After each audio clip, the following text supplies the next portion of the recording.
In the distant future, around 1,000 years from now, the very concept of food as we know it today will be completely transformed.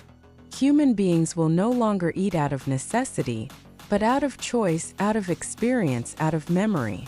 Nutrition will become a scientific, precise, almost invisible process.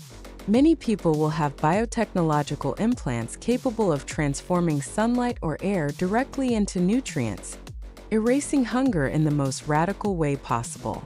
But that will not mean the end of taste. In fact, taste will become an even deeper art.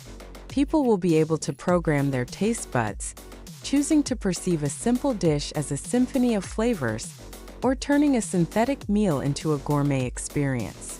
Imagine drinking a glass of water and tasting your favorite meal, without anything actually being cooked. This will be possible thanks to neural stimulation of the gustatory cortex, able to generate perfect culinary experiences without any raw materials. However, not everyone in the future will accept this change. There will be communities that still choose to grow, to cook with ancient methods, to stay connected to nature. They will be known as food traditionalists, and their culinary cultures will be seen as living heritage of humanity. In many regions of Earth, and perhaps even on Mars or in orbital colonies, markets will rise dedicated to real food, a rare and expensive luxury where one can still enjoy biological ingredients grown on natural soil.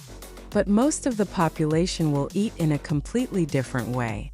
Home kitchens will be replaced by NutriPods, small devices that produce personalized meals from a single base molecule. These machines will be able to create synthetic meat indistinguishable from animal meat, vegetables generated from plant DNA, and desserts made of molecularly engineered structures, perfect and sugar-free. Chefs of the future will not cook, they will program. Restaurants will become laboratories, and customers will be able to modify their meals with a thought, adding a flavor or changing the texture in real time. Food will also become communicative. It will tell stories, evoke emotions, even transmit memories.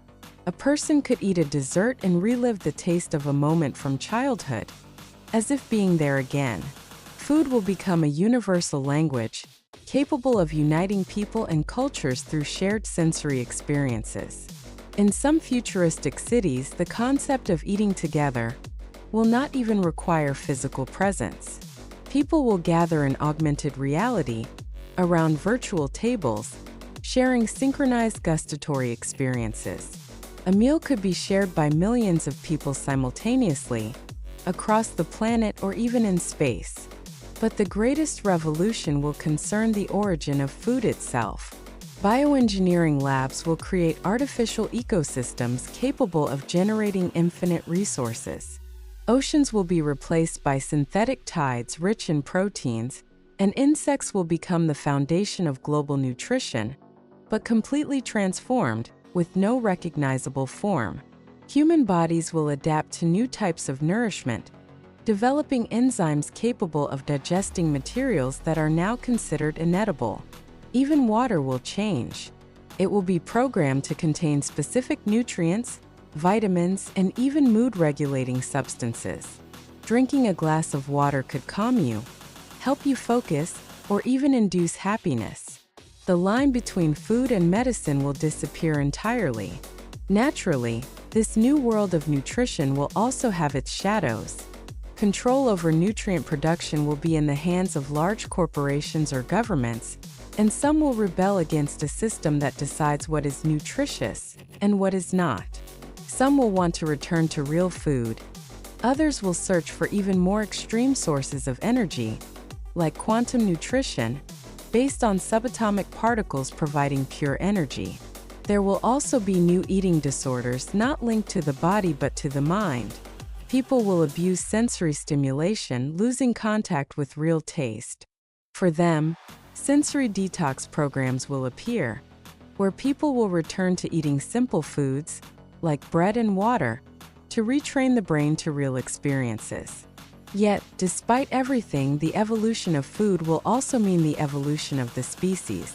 The human of the future will be able to choose their own metabolism, to adapt their body to the planet they live on. On Mars, for example, humans could feed on local minerals, transforming them into energy through integrated biochemical processes. Food will be culture, memory, identity, and technology all at once. There will be no fixed dishes or unchangeable recipes, but instant experiences, created based on mood, climate, or time of day. Eating will become a form of dynamic, personalized, and profound art. And perhaps 1,000 years from now, someone will look back at our times and smile, thinking how strange it was to have to cook, cut, and plate food. For them, the kitchen will be a poetic memory of a humanity still searching for flavor in the physical world, while they will find it within themselves.